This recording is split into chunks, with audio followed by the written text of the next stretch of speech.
तो अभी के टाइम पे दिलजीत दोसांझ की एक फैन काफी ज्यादा वायरल जा रही है एंड भाई साहब उसको इतना ज्यादा हेट आखिरकार क्यों दिया जा रहा है। मतलब रिसेंट टाइम में 14 दिसंबर चंडीगढ़ पंजाब के अंदर दिलजीत पाजी का एक कॉन्सर्ट था एंड इस कॉन्सर्ट के अंदर ये बंदी पहुंची अपना 10th का एग्जाम छोड़ के। एंड जब इनसे पूछा जाता है कि आखिरकार उन्होंने ऐसा क्यों किया तो उसने कहा कि एग्जाम तो बार बार आती रहेंगी बट दिलजीत दोसांझ बार बार नहीं आएंगे। अपनी पढ़ाई छोड़ के आई है दिलजीत वास्ते की पढ़दे पे सी 10th ਚ पेपर है मेरा कल ਤੁਸੀਂ पेपर ਛੱਡਿਆ ਕੱਲ ਦਾ ਯਾ। ਤੇ ਪੜਾਈ ਸਿਰਫ ਛੱਡੀ पेपर देने जाओ पेपर भी छड्डा है पेपर ही छड्डिਆ पेपर क्यों छੱਡ रही हो।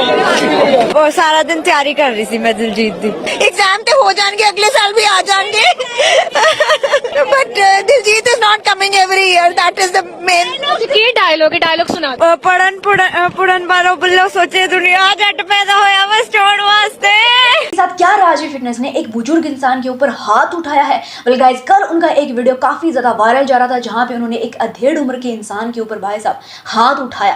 मार के बहुत नहीं रुक जाता यूं कहता भैया गलती हो गई गलती से लगी है अब मान रहा गलती ध्यान के लोड़ा इस पे गाड़ी चढ़ा देता इस पे नहीं है इस पे गाड़ी चढ़ाता नहीं चढ़ाता अभी हम मुश्किल पे अरे एकदम झटका आया गाड़ी में सीट लाइट वाइट भी बहन तोड़े ना पीछे से भर के मारी है और फिर गाड़ी भगा दी क्या मर जाता दारू पी रखी है दारू पड़ी है गाड़ी में जिंदी बाइक पे हो तुम ना गाड़ी इस पर रिएक्ट करते हुए उन्होंने कहा आखिरकार उन्होंने क्यों मारा उस बंदे को। भाई हमारे यहाँ की जनता ना कुछ इस तरह की दोगली है कि कभी तो कुछ बात करती है कभी कुछ करती है। अभी कुछ दिनों पहले रजत दलाल ने गाड़ी चढ़ा दी थी, मतलब गाड़ी चढ़ा के दी थी, साइड मार दी थी, तो भाई पूरा इंडिया पीछे पड़ गया उसके कि भाई हिट एंड रन कर दिया, हिट एंड रन कर दिया, इसको जेल में डालो, इसको मारो, इसको ये करो वो करो।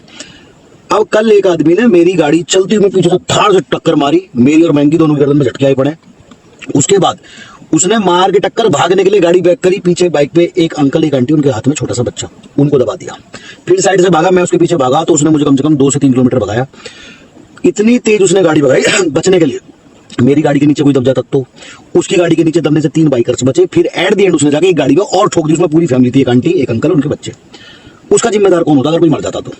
अब क्योंकि भाई गुस्सा आ रहा, पारा इतना हो गया, मैंने निकाल उसने 5-7 चांटे मार दिया। जिया शंकर को फुकरा इंसान की गैंग पांडा गैंग भाई साहब इतना ज्यादा ट्रोल क्यों कर रही है एंड फाइनली इस बंदी का रिएक्शन भी आया। मतलब कल ही जिया शंकर का एक म्यूजिक वीडियो आउट होता है एंड इस म्यूजिक वीडियो के ऊपर काफी ज्यादा मीम्स बन रहे थे जहां पे फुकरा इंसान का फेस एंड फुकरा इंसान का नेम यूज करा जा रहा था। ये चीज देखने के बाद पांडा गैंग भाई साहब बिल्कुल भी खुश नहीं थी एंड उनका ये बोलना था कि जिया शंकर अपने गाने को प्रमोट करिए फुकरा इंसान का सहारा लेके।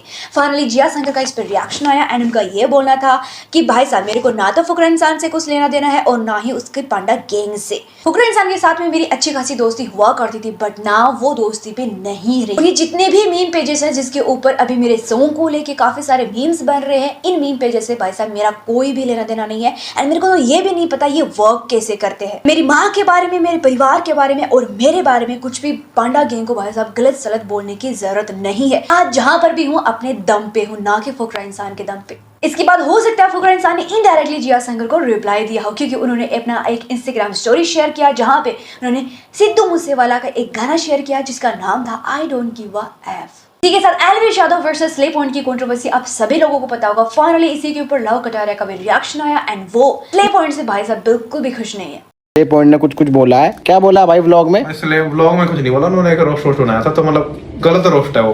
देखो आप मेरे ऊपर बोल रहे हो, मैं आपके ऊपर बोल रहा हूँ, पर आंटी जी के बारे में बोल रखा उन्होंने गलत। भाई किसी के पेरेंट्स को टारगेट करना, खासकर हमारे ग्रुप में तो खासकर आप लोग प्लीज ये ध्यान दें। प्लीज तो मैं क्या ही बोल रहा हूँ आप लोगों को, पर बिलो द बेल्ट क्यों जाना है? अरे मैं मना नहीं कर रहा, चलो जाओ, पर किसी के पेरेंट्स मत। तुम यूनिटी करते, यूनिटी हमारे ग्रुप की यहाँ पे दिखती है, ठीक है ना? हम चुप नहीं बैठते। अब कहेंगे कि एलविश को बोला तुम क्यों बीच में, हमारा भाई उसे बोला हमें बोले, एक बात है, बाकी बात समझ में। आपको एक चीज बताता हूँ, कल को फॉर एग्जांपल मुझे कोई बोलता है कि आप नहीं बोलोगे बीच में, क्या एलविश भाई नहीं बोलेंगे बीच में? कल को कोई आपको बोलता है तो मैं नहीं बोलूंगा बीच में, या एलविश भाई नहीं बोलेंगे। अरे हमारे लिए पहले हमारे लोग हैं, हम ये नहीं देखते कि फिर क्या है क्या नहीं है। हम तो भाई बोलेंगे यार पाड़ लो के पाड़ हो गया, आगे बात समझ में। इसी के साथ अतुल सुभाष केस के बारे में आप सभी लोगों को पता होगा। फाइनली अतुल सुभाष की जो वाइफ है उसका रिएक्शन आया एंड उनका ये बोलना था अगर मैं अतुल सुभाष को पैसे के लिए छोड़ती तो मैं भाई साहब उससे दूर क्यों रहती।